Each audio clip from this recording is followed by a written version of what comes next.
According to the latest KPMG survey, tech CEOs, we were talking about this earlier, are feeling bullish about the economy and tech spending. So how do you trade that news? Mark Stallman, principal at TMT Strategies. Harder.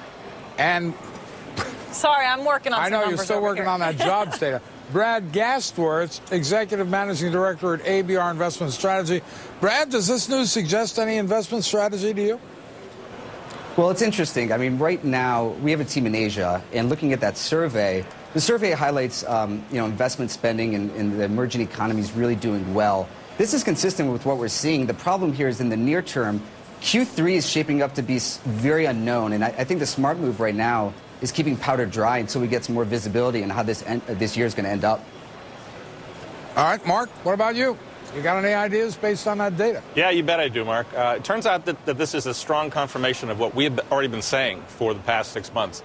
The numbers are far too low. The companies have been sandbagging us. We're going to have much stronger results in the second half, I think, than anybody's expecting.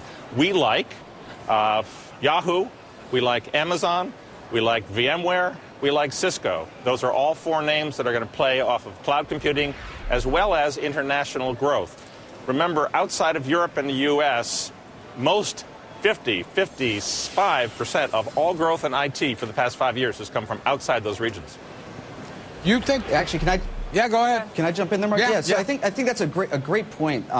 If you look at some of the big secular drivers, you got cloud computing, video over the internet, online advertising, wireless data growth, and the way that we look at this world, we really want to focus on the secular winners. So some of those names, obviously I'm not going to spend a lot of time on Apple, but they are one of the best technology stocks out there. But Akamai is a derivative off Apple, and it's also, they get significant exposure to cloud computing. And Atheros is a very interesting name. They're a pure play in Wi-Fi, and Wi-Fi is going into everything. And if you look at the handset market, 1.2 to 1.3 billion units, only about 10% have Wi-Fi right now. In 3 years, almost every handset will have Wi-Fi. How do you play it, Mark? Well, I think in addition to the four names I just mentioned, the big ones are also going to do quite well. We're going to have better than expected results from IBM, who is very highly leveraged to infrastructure